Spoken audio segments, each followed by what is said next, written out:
Bismillahirrahmanirrahim. Alhamdulillahirabbil alamin. Wassalatu wassalamu ala Rasulillah wa ala alihi wa sahbihi ajmain. Alhamdulillah, selamat datang ke sesi kita, iaitu sesi sinopsis setiap daripada juzuk Al-Quran.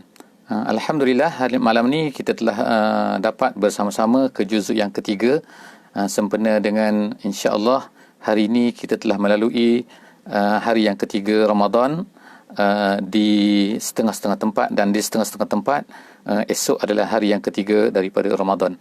Jadi sempena kita akan membaca ataupun telah membaca juzuk yang ketiga daripada Al-Quran, maka insya-Allah ada cantiknya jika sekiranya kita akan cuba untuk melihat apakah pengajaran-pengajaran ataupun apakah kesimpulan sinopsis daripada juzuk yang ketiga daripada Al-Quran ini. Juzuk yang ketiga ini sebenarnya adalah termasuk dua surah di dalamnya, iaitu yang pertama sekali adalah surah Al-Baqarah, penghujung daripada surah Al-Baqarah, iaitu ayat 253 sehingga ayat 286. Dan kemudian dalam juzuk ini juga telah memasuki ke surah yang baru, iaitu surah yang ketiga, surah Al-Imran, daripada ayat 1 sehingga ayat 91. Jadi daripada daripada juzuk ini kita akan dapat lihat beberapa perkara yang besar yang diceritakan oleh Allah Subhanahu Wa Taala melalui juzuk ini. Yang pertama sekali, Allah Subhanahu Wa Taala menceritakan beberapa perkara, iaitu antaranya kalau kita lihat sebelum daripada ini, Allah Subhanahu Wa Taala banyak menceritakan tentang Bani Israel dan seterusnya, bagaimana sikap mereka terhadap nabi-nabi mereka dan bagaimana mereka ini melanggar nikmat-nikmat, perintah-perintah Allah Subhanahu Wa Taala yang telah diberikan kepada mereka.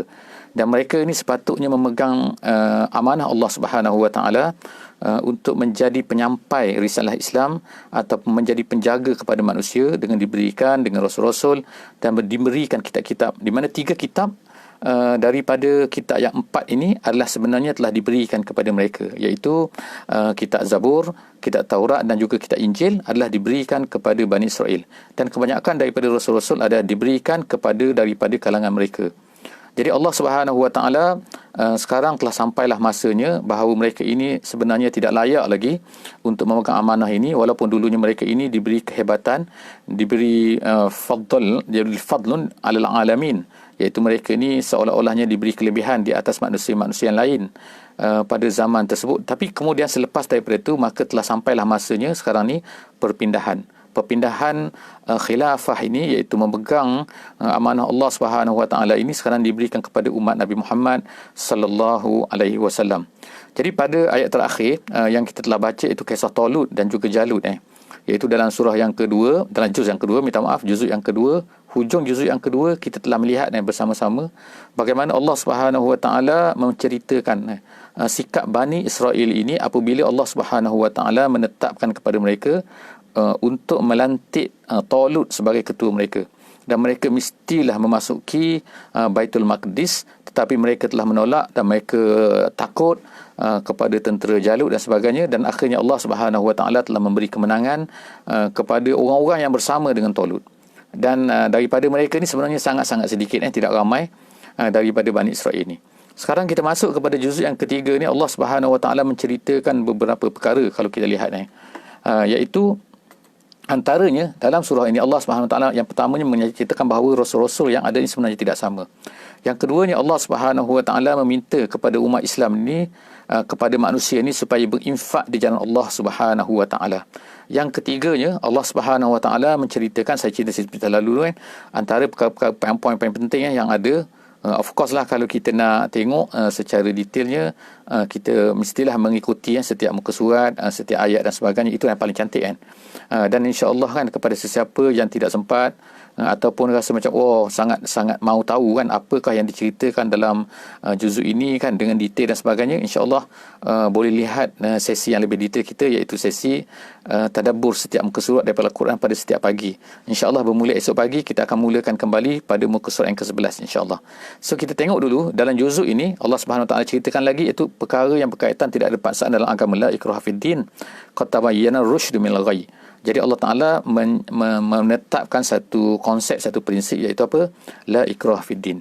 Kemudian Allah Subhanahu Wa Taala menceritakan juga dalam juzuk ini, iaitu tentang kisah Nabi Ibrahim alaihissalam, di mana kisah Nabi Ibrahim ini diceritakan beberapa kali dalam surah ini, dalam juzuk ini, iaitu yang pertamanya apabila Nabi Ibrahim ini berdepan dengan kaumnya ataupun ketua kepada kaumnya, iaitu yang mengatakan bahawa dia juga mampu untuk menghidupkan dan mematikan. Jadi Allah Subhanahu Wa Taala telah memberikan kata-kata kepada Nabi Ibrahim supaya mencabar dia ni, dan mengatakan bahawa sebenarnya dia ni lemah kerana tidak mampu untuk menaikkan matahari daripada sebelah barat, bukannya daripada sebelah timur, sebagaimana apa yang dilakukan oleh Allah Subhanahu Wa Taala. Dan seterusnya Allah Subhanahu Wa Taala juga menceritakan di dalam surah ini, dalam juz ini, minta maaf, iaitu tentang sedekah. Allah Subhanahu Wa Taala meminta daripada kita orang mukmin, orang-orang yang beriman, sepatutnya mereka ini adalah sanggup untuk bersedekah, berinfak di jalan Allah Subhanahu Wa Taala. Dan Allah Taala menceritakan juga perkara-perkara yang boleh membatalkan sedekah, iaitu alman wal adha, iaitu apa benda ni, kita ungkitkan sedekah kita, dan juga kita menyakitkan hati orang yang menerima sedekah itu atau orang yang menerima infak. Jadi Allah Subhanahu Wa Taala kemudian menceritakan bahawa syaitan ini dia ini sentiasa akan datang kepada manusia apabila manusia ini nak menginfak. Antara gangguan syaitan ialah syaitan akan mengatakan bahawa kenapa kamu nak infak fisabilillah, kenapa kamu nak infak, kamu habiskan harta kamu, nanti kamu akan fakir dan sebagainya. Jadi Allah Subhanahu Wa Taala menyebutkan bahawa syaitan ini akan menjanjikan kefakiran.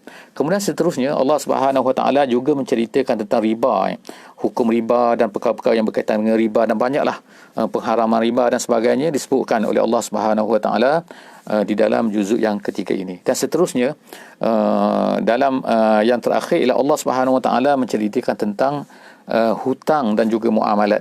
Sistem hutang, bagaimana kalau kita ni nak berhutang, dan juga bagaimana beberapa bentuk lagi sistem muamalat yang diceritakan oleh Allah Subhanahu Wa Taala di dalam akhir-akhir surah Al-Baqarah, iaitu pertengahan dalam juzuk yang ketiga ini.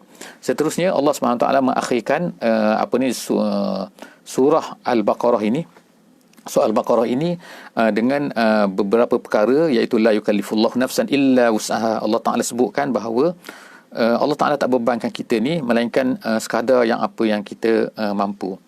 Jadi itulah lebih kurang insya-Allah surah kesimpulan daripada kita tamat dalam juzuk yang kedua dan juzuk yang ketiga ni. Separuh daripada juzuk yang ketiga ni telah tamatlah yang kita katakan sebagai surah Al-Baqarah.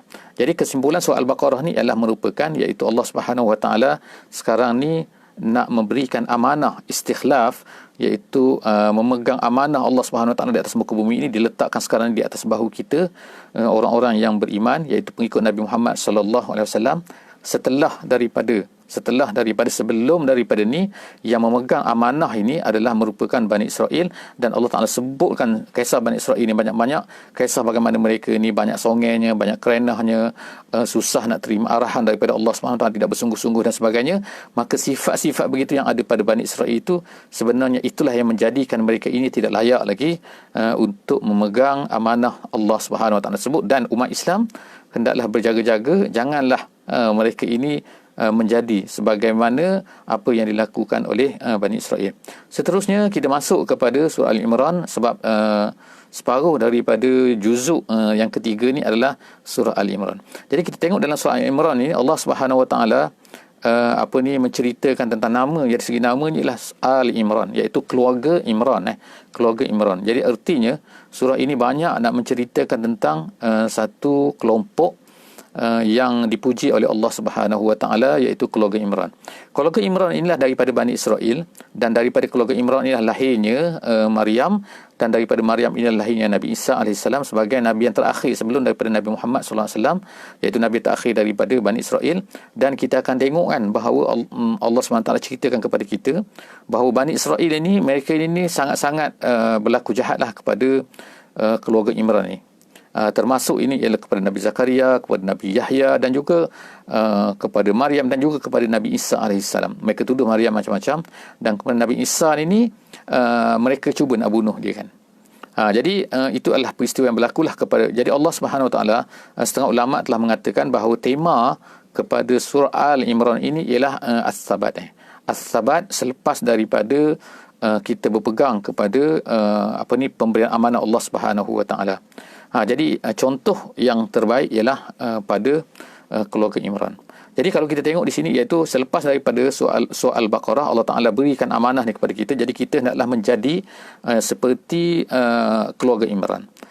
Kerana apa? Kerana keluarga Imran inilah simboliknya kepada orang-orang yang berpegang teguh, yang menerima amanah Allah Subhanahu Wa Taala dan tidak sebagaimana apa yang dilakukan oleh kebanyakan daripada Bani Israel yang lain. Jadi dalam surah ini dalam surah Al-Imran ini, juzuk yang ketiga ni, kita akan tengok bahawa dia terbagi kepada dua sebenarnya kan. Iaitu Allah Subhanahu Wa Taala nak ceritakan kepada kita keperluan sahabat, keperluan kita ni ialah tetap teguh berpegang kepada apa yang kita janjikan oleh Allah Subhanahu Wa Taala. Allah Taala janjikan kepada kita, Allah Taala minta daripada kita mithaq daripada kita, iaitu janji daripada kita, maka kita sepatutnya berpegang teguh. Tetapi kita akan menghadapi banyak cabaran. Cabaran ini ada dua, iaitu satu sebagaimana disebutkan oleh setengah ulama, dia kata adalah cabaran dalam bentuk fikrian. Fikrian maknanya ialah pemikiran, iaitu banyaklah perkara-perkara yang nak merosakkan pemikiran kita, merosakkan anggapan kita, merosakkan pegangan kita dan sebagainya. Itu yang pertama. Dan yang kedua, amalian. Jadi surah ini dibahagikan kepada dua lah. Kalau ikut setengah ulama, separuh daripadanya adalah untuk menceritakan tentang perkara-perkara yang sepatutnya kita berpegang dari segi fikrian, dari segi pegangan, dan yang kedua ialah dari segi amalan. Dan di hujung surah ini kita akan tengok nanti ialah peristiwa-peristiwa yang berlaku semasa peperangan Uhud. Jadi insya-Allah sebelum daripada itu kita akan tengok di sini kan, iaitu perkara-perkara yang mengganggu kesabatan seseorang itu untuk berpegang di jalan Allah SWT, untuk sahabat jalan Allah ni ada banyak kan. Tapi kita akan tengok perkara-perkara ini diceritakan oleh Allah. Sebagai contohnya ialah Allah SWT banyak menceritakan tentang bagaimana sikap orang-orang Kristian. Jadi orang Kristian semasa Nabi SAW berada di Madinah, banyak orang Kristian ni datang ke Madinah daripada Najran, daripada apa dan sebagainya, dan mereka ni banyak berdebat dengan Nabi kita SAW, mengatakan ini dan itu. Jadi surah ini pada permulaannya adalah banyak menceritakan tentang perkara-perkara tersebut, perkara-perkara yang menjawab perdebatan dan sebagainya yang berlaku di antara orang Islam, dan juga menjawab apa yang salah yang dipegang oleh orang-orang Kristian terhadap Nabi Isa, terhadap Maryam dan sebagainya. Jadi ulama buat kesimpulan bahawa di dalam untuk menjadikan kita ni sabat di jalan Allah Subhanahu Wa Taala ada beberapa perkara sebagaimana disebutkan di dalam ni. Kita akan cuba tengok insya-Allah kalau kita baca juzuk yang ketiga ni, iaitu yang pertamanya ialah kita mula kembali kepada Allah Subhanahu Wa Taala. Kembali kepada Allah Subhanahu Wa Taala, maknanya jangan lari jauh daripada Allah Subhanahu Wa Taala, seolah-olahnya macam kita ni kena ikat diri ni kan dengan Allah Subhanahu Wa Taala. Apa-apa kena refer kepada Allah Subhanahu Wa Taala. Yang keduanya ialah ukhuwah, iaitu wa'tasimu. Allah Taala sebut sini wa'tasimu bihablillahi jami'an, iaitu hendaklah kita ni berukhuwah sesama kita, kuat ikatan di kalangan kita orang-orang Islam. Dan yang ketiganya ialah al-ibadah kepada Allah Subhanahu Wa Taala kena strong, sebagaimana kita tengok diceritakan oleh Allah Subhanahu Wa Taala di sini, iaitu Maryam binti Imran dan juga Nabi Zakaria alaihissalam. Juga sangat-sangat mereka ni contoh kepada kuatnya mereka ni ialah beribadah kepada Allah Subhanahu Wa Taala di mihrab dan sebagainya. Dan seterusnya ialah dakwah.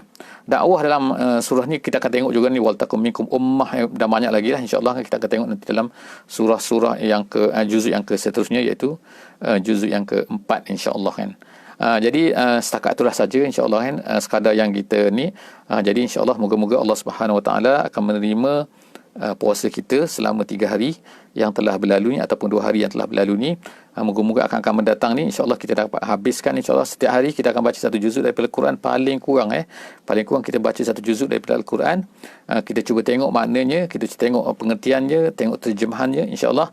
Dan moga-moga kita apa yang saya sharekan pada malam ni akan menjadi panduan lah kepada kita insya-Allah.